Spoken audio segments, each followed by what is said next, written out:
right, so first things first, we're going to talk about playing multiple sports, because that's not really, I think before, back in like the 90s and early 2000s, it was expected of, athletes to play two sports, especially from a college standpoint.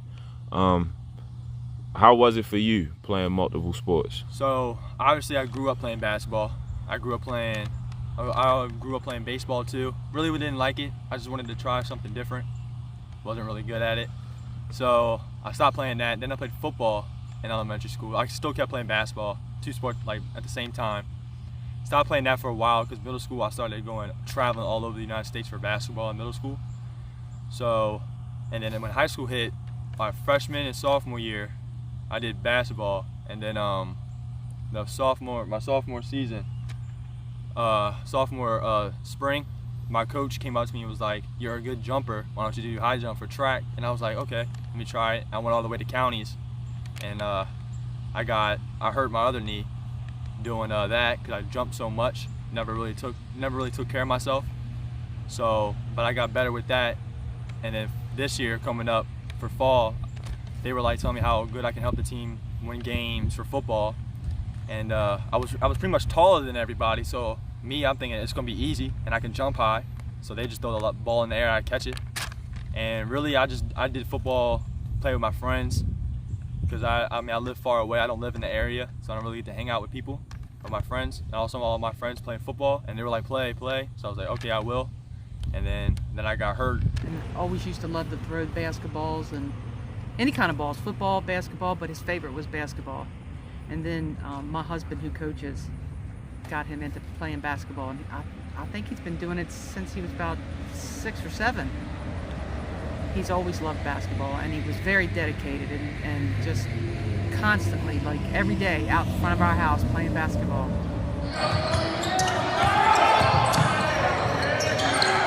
Jake started when I owned an organization called Team Renegade, and I had him in the gym with me with all my older boys since he was 3 years old. Dribbling the ball. Used to use him as an example. He used to dribble so much. I had some older boys that didn't like using the left hand, and I would make Jake come in and prove to them at 4 or 5 years old that he could dribble with his left hand at 4 or 5, and they couldn't tell me they couldn't do it anymore. It was a good example. It made them be quiet. Tore my ACL. I really thought my basketball career was over because, you just had those thoughts in your mind. It's like, wow, I'm hurt. I got stitches from surgery and all that. And then every day I worked hard. Every day in my mind I always thought positive.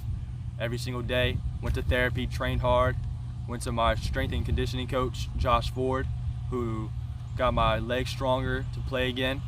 And my first tournament came out, I did very well.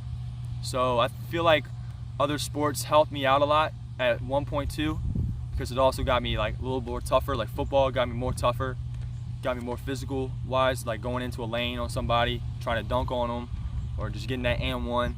Just getting used to that physicalness.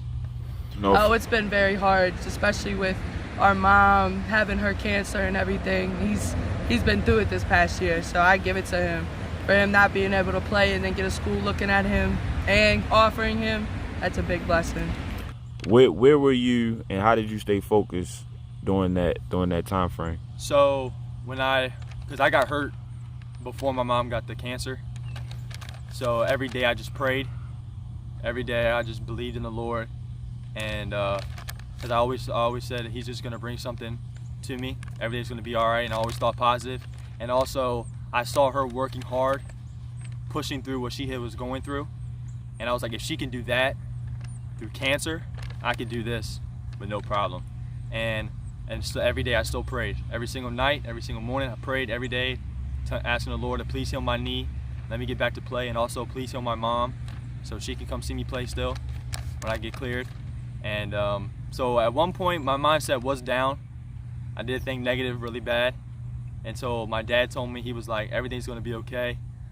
He said just all you gotta do is work hard. If you work hard, somebody's gonna notice you, and the Lord's gonna help you out. So ever since he told me that, every single day after that, thought positive.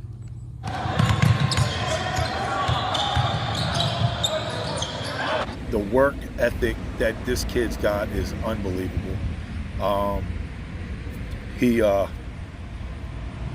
started with Thrive with Josh for working out his knee, and from there, with the strength and conditioning, he started doing some workout with Josh Zerke up in Harford County, and hey, it's just been a great experience for him. And then now here we are. You know, we're making a video of him going to college. It's unfortunate that we had this pandemic and it stopped him, but he was only 450 points away from his 1,000 high school points, only playing 2 years of basketball. So that was a really good accomplishment for him. So other than that, I really don't. I just look at him when he's coaching. I look at him as a coach. I don't look at him as my dad. But after the game, obviously, I still look at him as my dad. But like my dad said, he said I'm a coach first and I'm a father next, because my dad's coached since the 90s, even way before I was born. So I understood that. I'm a roofer, and I took Jake to work with me when he was a freshman, and he was having a little attitude problem. And I said, okay, this is not what you want to do. You come work with me. And I put him up on a roof, walkable roof, that is. And it was 102 degrees up there. He lasted an hour. And I told him, if you get me my good grades and you stay straight in school, you won't have to do this ever again. This will be a total different part of your life you'll never have to see again. But if you keep messing up, you will be out on this roof with me. And of course he decided. Jake's had 4.2 grade point average this year. It's been huge. So take that for what it's worth. Education is very, very important, because if you don't have that education, you're not going to get your kids where you want them to go. You might think their talent is going to take them. It's not. You still have to go through a process of academics to get to that point.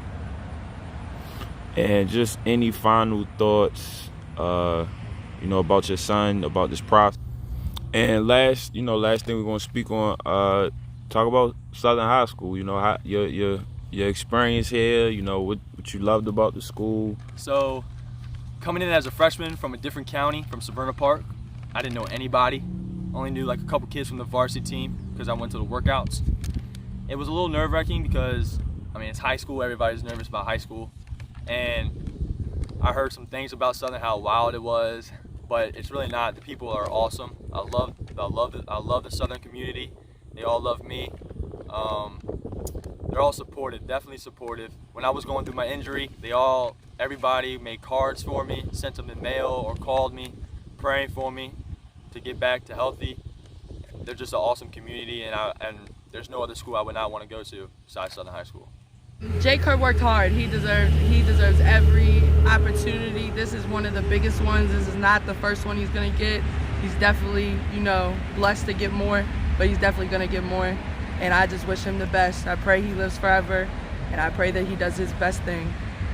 Cool. Yep. Thank process. Anything. The process has been overwhelming. The situation that he had to go through, his mom getting cancer at the same time that he wanted to play football and tore his knee. And for him to go through that and to get where he's at today, it's only in God that he's where he's at. His experience, his strength has been out of this world, mentally, physically, and emotionally, for all of us, and he's made it through. Do you want to final thoughts? Any? No, I just pray for him every day. I love him so much. He's a very, very good kid. Cool.